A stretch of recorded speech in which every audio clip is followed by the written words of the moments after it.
நிறைய பேருக்கு எங்க இருக்குன்னே தெரியல. அவங்கலாம் பெருசா கோபுரம் எல்லாத்தையும் பாண்டிகளை அழிச்சு போயிட்டாங்க. கிழிஞ்சிரும் போல் இருக்கு. மாமன்னன் ராஜராஜ சோழனை பத்தி செய்திகள் இருந்துச்சு. சோழ பேரரசன் இங்கதாங்க ஐயா இருக்கான். மெரினா கடற்கரையில கோடி கோடி ரூபா மக்கள் பணத்துல பெரிய பெரிய சமாதிகளையும் ஒரு 80 கோடி ரூபாய்க்கு பேனாவுக்கு சிலையும் வைக்கணுங்கிற சமூகத்துல ஒரு அரசாணை வெளியிட்டிருக்காங்க. இங்க மண்டபம் கட்டுற மாதிரி சொல்லியிருக்காங்க. எதுவும் ஒன்றே வரல. அரசாங்கம் சார்ந்து ஏதாவது நிதி பராமரிப்புக்கு எதுவும் இல்லை. வணக்கம் மக்களே, அடையாளப்படுத்துவோம் மலையொலி சார்பா இன்னைக்கு நம்ம எங்க பார்க்க போறோம் அப்படின்னா, கும்பகோணத்துல இருந்து ஒரு 6-7 கிலோமீட்டர் தொலைவில் உடையாளூர் அப்படிங்கக்கூடிய ஒரு கிராமத்தை தான் சந்திக்கணும் அப்படின்னு வந்தோம். கும்பகோணம் தாராசுரம் ஐராவதீஸ்வரம் கோயில்ல இருந்து எந்த பேருந்தும் கிடையாது, போக்குவரத்து வசதிகள் எதுவுமே கிடையாது. ஒரு பெரிய ரயில்வே கட்டை தாண்டி போகணும் அப்படின்னாங்க. நாங்களும் நடக்க ஆரம்பிச்சோம். அப்புறம் எப்பவும் போல பேக்ரவுண்ட்ல 2 hours late அப்படின்னு தான் போடணும். கிட்டத்தட்ட 2 மணி நேரமா நிக்கிறோம், யாருமே வரல. இடையில வளைமான் பிரபு அப்படிங்கக்கூடிய ஒரு மாமனிதர் வந்திருந்தாரு. அவரோட ஒரு பேட்டி எடுத்திருந்தோம். உடையாளூர் வர்றதுக்கு பேருந்து இல்லை, 35 ஒரு பேருந்து இருக்கும் அப்படின்னு ஒரு அண்ணன் சொன்னாரு. பேருந்தே இல்லாம அங்க இருந்து வரதா இருக்கும். நிறைய பேருக்கு எங்க இருக்குன்னே தெரியல. அவங்கலாம் எப்படி வருவாங்க, அவங்க மாதிரி வரலாற்று பதிவு சந்தோஷமான செய்தி. கும்பகோணம் பகுதியில் இன்னைக்கு மழை பெய்யுதுன்னா அதுக்கு இந்த மாதிரி நல்ல மனிதர் இருக்கிறது தான் காரணம். சர்பத்லாம் எங்களுக்கு வாங்கி கொடுத்து அதை வெயிலில் கொண்டு வந்து உடையாளூர்ல எங்களை விட்டாரு. ஒரு வழியா உடைவாழ்வூர் அப்படின்னு சொல்லக்கூடிய உடையாளூருக்கு வந்துட்டோம். என்னடா இங்க சிறப்பு அப்படின்னு பார்த்தா, ராஜராஜ சோழ மாமன்னர் ஒரு நினைவிடம் இங்கதான் இருக்கு அப்படின்னு போட்டிருந்துச்சு.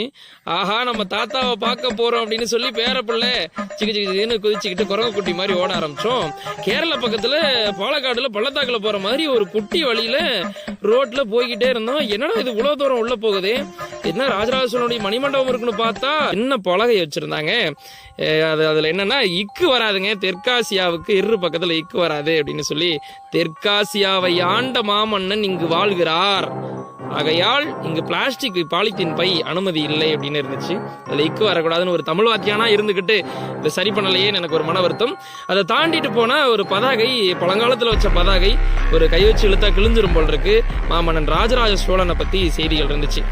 பாருங்க, ராஜராஜ சோழ பெரும்பாட்டன், பெரும் சிவபக்தன், தஞ்சையை ஆண்ட மாமன்னன், தஞ்சை பெரிய கோயிலை கட்டிய ஆகப்பெரிய பெரும்பாட்டன், தமிழினத்தின் ஒப்புயர்வற்ற சோழ பேரரசன் இங்கதாங்க ஐயா இருக்கா. இதோ இந்த சிவலிங்கம் இருக்கு இல்லைங்களா, இதுக்கு கீழே தான் புதைச்சிருக்காங்க. இதுதான் அவருடைய நினைவிடம் அப்படின்னு சொல்லி ஒரு தகர சீட்டுக்கு கீழே கொண்டு வந்து நினைவிடத்தை வச்சிருக்காங்க. யோசித்து பாருங்கள் என் அன்பிற்குரிய பெருமக்களே.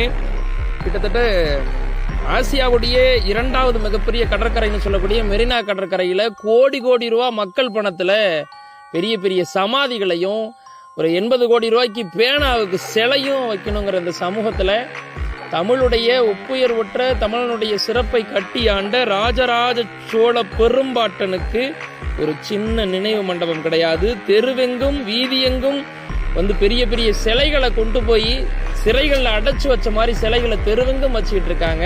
ஆனா ராஜராஜ சோழனுக்கு சமாதிக்கு வந்து ஒரு சின்ன நினைவிடம், சின்ன கோட்டை இல்லையே அப்படிங்கிற ஒரு பெரிய மன வருத்தத்தோட அங்க இருக்கக்கூடிய அந்த பக்ரிசாமி ஐயா கிட்ட கேட்டோம். அவர் ரொம்ப மன வருத்தப்படுறாரு.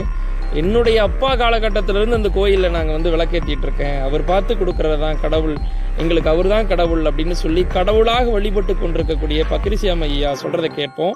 இங்க இப்போ மாளிகையெல்லாம் இது பெருசா கோபுரம் எல்லாத்தையும் பாண்டிகளை அழிச்சு போயிட்டாங்க. ஒன்றுமே கிடையாது.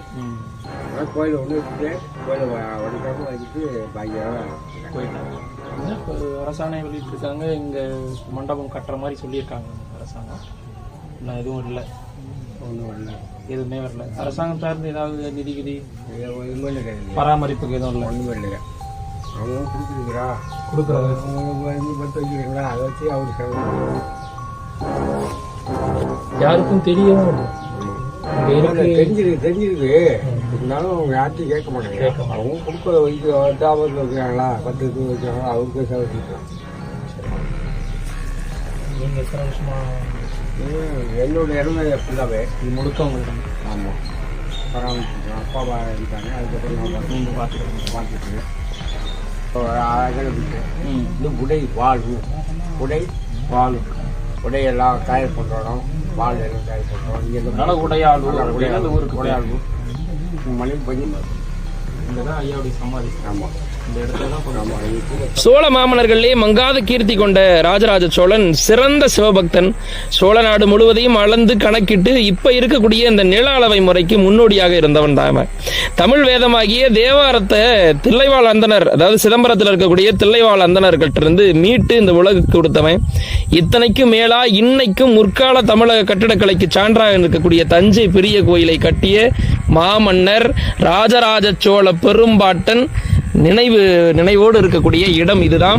கட்டாயம் கும்பகோணம் பக்கம் வந்தா உடையாளூர் உடைவாழ் ஊர் ஆகிய இந்த ஊருக்கு வாங்க.